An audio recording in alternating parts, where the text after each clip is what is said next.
గురుగారు, ధనస్సు రాశి వారికి ఈ వారం ఏ విధంగా ఉండబోతోంది? ధనుస్సు రాశి వారికి 3 గ్రహాలు సహకరిస్తున్నాయి తల్లి. లాభంలో చంద్రుడు, తృతీయంలో శని, దశమంలో కేతువు.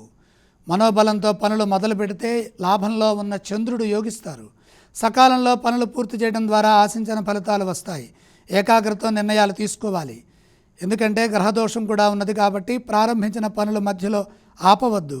చెడు భావనలు మనసుకు కలగకుండా ఉండటానికి ప్రయత్నం చేయండి. పదే పదే గతాన్ని గుర్తు చేసుకోవద్దు. ఉత్సాహంగా ఉండాలి. భావావేశాలకు లోను కావద్దు. ఆత్మవిశ్వాసంతో ముందుకు సాగాలి. అందుకు అవసరమైనటువంటి నిర్ణయాలు తీసుకోండి. దగ్గర వారితో 1-2 సార్లు పునఃసమీక్ష చేయండి. అపార్థాలకు అవకాశం ఉంది కాబట్టి మితంగా, స్పష్టంగా, శాంతంగా సంభాషించాలి. ఉద్యోగంలో జాగ్రత్తగా వ్యవహరించాలి. అవకాశవాదులు ఇబ్బంది కలిగించాలని చూస్తారు. ఎవరి మాటలు మనసుకు తీసుకోవద్దు. వారితో పదే పదే తర్కించవద్దు. మీ బాధ్యతలను మీరు ధర్మబద్ధంగా వెంటనే పూర్తి చేసుకోండి. కాలం వృధా కాకుండా చూసుకోవాలి. అభీష్ట సిద్ధి కలుగుతుంది. వ్యాపారంలో జాగ్రత్తగా ఉండాలి. అనాలోచితంగా ఎటువంటి పనులు చేయవద్దు. కుటుంబ సభ్యుల సూచనలు అవసరమవుతాయి.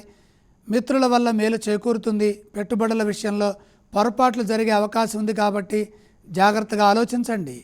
ఆర్థిక నష్టాలకు అవకాశం ఉంది కాబట్టి 1-2 సార్లు ఆలోచించి నిదానంగా నిర్ణయాలు తీసుకోండి. వారం చివరి భాగంలో మేలు చేకూరుతుంది. అలాగే గురుగారు, ఈ రాశి వారు ఏ స్తోత్రాన్ని పఠించాలి ఈ వారం? ధనుస్సు రాశి వారు విష్ణు సహస్రనామ స్తోత్రం చదువుకోవటం మంచిది. ఈ రాశి వారు ఏ ఏ ఆలయాలను సందర్శిస్తే శుభ ఫలితాలు కలుగుతాయి? 9వ రాశిలో బుధ సంచారం కూడా ఉంది.